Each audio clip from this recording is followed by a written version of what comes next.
So విన్నారు కదండి, మరి మీ జాతక పరంగా కూడా ఎలాంటి సమస్యలతో ఇబ్బందులు ఎదుర్కొంటున్నా సరే స్క్రీన్ మీద కనిపిస్తున్న సిటీ విజన్ లైవ్ నంబర్ కి కాల్ చేయండి. గురుగారు మీ సమస్యలకు పరిష్కారాన్ని ఇక్కడే తెలియజేస్తారు. గురుగారు, మీరు ఇందాక స్థానాల గురించి చెప్తున్నారు, చెప్పండి గురుగారు. అదండి, స్థానము అంటే మామూలు గ్రహాల గురించి ఫస్ట్ చెప్తున్నాను.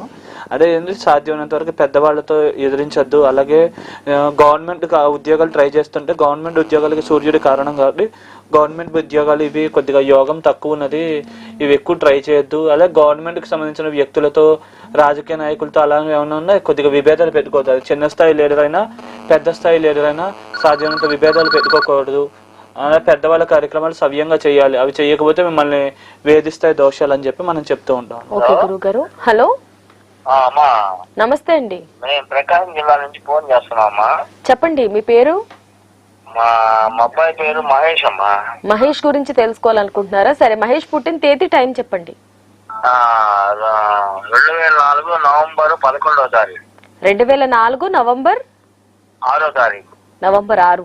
ఓకేనండి, టైం చెప్పండి. 6వ తారీఖు. ఓకేనండి, టైం చెప్పండి. ఏమంటే 6:05 అమ్మా, సాయంత్రం. చెప్పండి స్వామి. అదే పిల్లవాడు 2004 నవంబర్ 6వ తారీఖు. పర్వాలేదండి, వివరాలు తెలుసుకున్నారు మీరు. దేని సాయంత్రం 6:05 కదా? 6:05 పుట్టాడు. మఖా నక్షత్రం సింహరాశి అయిందండి మీ అబ్బాయిది. హలో, చెప్పండి సార్. మఖా నక్షత్రం సింహరాశి, లగ్నం వచ్చేసి మేష లగ్నం అయింది.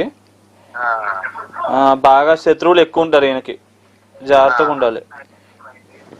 అనవసరమైన భయాలు, ఫోబియాలు ఎక్కువ ఉంటాయి. లీగల్ విషయాల్లో, అలాంటి విషయాల్లో కొద్దిగా జాగ్రత్తగా ఉండాలి. కొద్దిగా వ్యతిరేకమైన ఫలితాలు, తీర్పులు ఇట్లాంటివి వచ్చే అవకాశం ఉంటుంది. ఏం చేస్తాడండి ఈయన? చదువుకుంటున్నాడా? ఇంటర్మీడియట్ అయిపోయింది సార్. విద్యాకారకుడు గురువు బానే ఉన్నాడు, విద్యాస్థానం కూడా బానే ఉంది. మీ డౌట్ ఏంటో అడగండి సార్. చెప్పండి స్వామి, చెప్పండి స్వామి. పిల్లల భవిష్యత్తు ఎట్లా ఉంటుందని సార్? ఫ్యూచర్ అయితే బానే ఉంటుంది. కాకపోతే అంటే బాగా హై లెవెల్లో వెళ్ళదు. కాకపోతే వస్తాయి, కానీ వచ్చినప్పుడు అవకాశాలు బాగా ఉపయోగించుకుంటే బాగా హై లెవెల్కి వెళ్ళే అవకాశం ఉంటుంది. అదంటే మళ్ళా తర్వాత ఏంటంటే మళ్ళీ అలాంటి అవకాశాలు రాకపోవచ్చు కదా. జాగ్రత్తగా ఉపయోగించుకుంటే మంచి ఉన్నత స్థాయికి వెళ్తాడు. మంచి జాతకుడు, జాతకం బాగుంది. ఇంకా బాగా ఇంప్రూవ్మెంట్ కావాలి ఇది అనుకుంటే గనక ఒకటి కనకపుష్యరాగం పెట్టించండి. లేకపోతే కనకపుష్యరాగం కానీ పగడం కానీ పెట్టించండి. పెట్టిస్తే కొద్దిగా ఇంప్రూవ్మెంట్, అది డెవలప్మెంట్ అది బాగుంటుంది. క్రమం తప్పకుండా ప్రతిరోజు హనుమాన్ చాలీసా పారాయణ చేయమనండి, అంత మంచి జరుగుతుంది. Okay sir. ఓకే అండి, శుభం. ఓకే.